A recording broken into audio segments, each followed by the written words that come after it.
The Queen of Musical Comedy was born January 16, 1908. Although she is known as Ethel Merman, she was born Ethel Agnes Zimmerman in Queens, New York to Luther and Agnes Zimmerman. From a young age, she hated to be alone and found out at the age of 6 to 7 that she could attract family and friends by using her voice. This queen never took any vocal lessons, relying on her natural talent. She was captivated by Fanny Brice and Sophie Tucker. In 1917, she had her first big gig at Camp Mills in New York.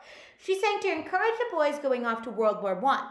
Although she knew she wanted to be a star at age 9, her mother wanted her to be a teacher. After high school, she became a secretary. In her free time, she worked at a speakeasy where she was discovered by Lou Ehrman. She sang at multiple singing engagements around New York. She got the eye of Vinton Friedley, who put her in her first Broadway show, Girl Crazy. Although Girl Crazy starred Ginger Rogers, Ethel Merman stole the show with I Got Rhythm. She went from unknown to an overnight sensation. Paramount then put her in one-reelers. She was then seen in the George White Scandals and Take a Chance. She tried to break into the movies, but was considered not pretty enough and too exaggerated. Anything Goes was the first teaming of Ethel Merman and Cole Porter, a team that would last for years, Porter calling her the defined Ethel. After Anything Goes, she went to Hollywood to make the film version of Anything Goes. She returned to Broadway after a failed stint in Hollywood with Cole Porter's Red Hot and Blue. At 29, she received a contract offer from 20th Century Fox. She then appeared in one of the biggest films in 1938, Alexander's Ragtime Band by Irving Berlin. She returned to Broadway for Dewberry Was a Lady, and during that time started one of her 4 failed relationships. Sherman Billingsley and Ethel Merman had a relationship even though Billingsley was married. When Billingsley got his wife pregnant, Merman broke things off.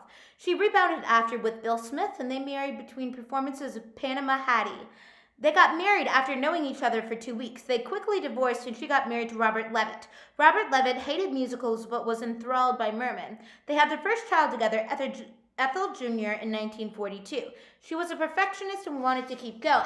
She appeared in Porter's World War II piece, Something for the Boys. She had a son, Robert, who was named after his father, in 1945. While she was recovering in the hospital, she was pitched Annie Get Your Gun. Ethel's signature song, There Is No Business Like Show Business, comes from Annie Get Your Gun. Her marriage started to disintegrate, and Robert Levitt and Ethel Merman got divorced in 1951. She was always upset about the fact that they split. It only devastated her more in 1958 when Robert Levitt committed suicide. In 1952, Ethel Merman was the driving force behind Call Me Madam. When they transferred Call Me Madam to film, it was the first time Ethel Merman had faithfully recreated one of her stage performances in film. She married Robert Six, the wealthy president of Continental Airlines, in 1953. In 1958, Ethel Merman escaped from the sorrow of her ex-husband's death by returning to Broadway to star in Gypsy. Gypsy was by far the most complex acting gig she had ever taken. Gypsy is known as her greatest triumph. She was heartbroken after she didn't get to star in the film version of Gypsy.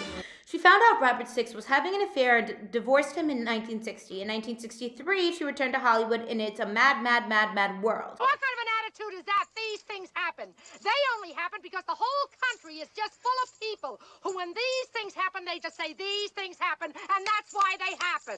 At 55, she met Ernest Borwin, who swept her off her feet. They got married, and one day later, the marriage was over. At 58, she starred in the revival of Annie Get Your Gun. Critics called her Granny Get Your Gun.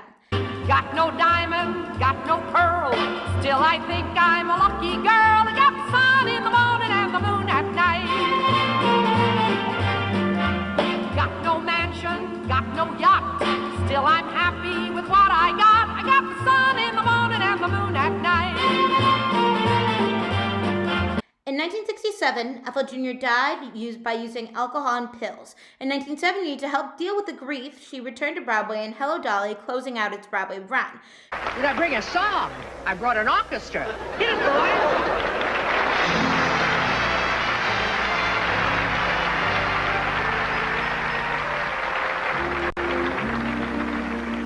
Before the parade passes by,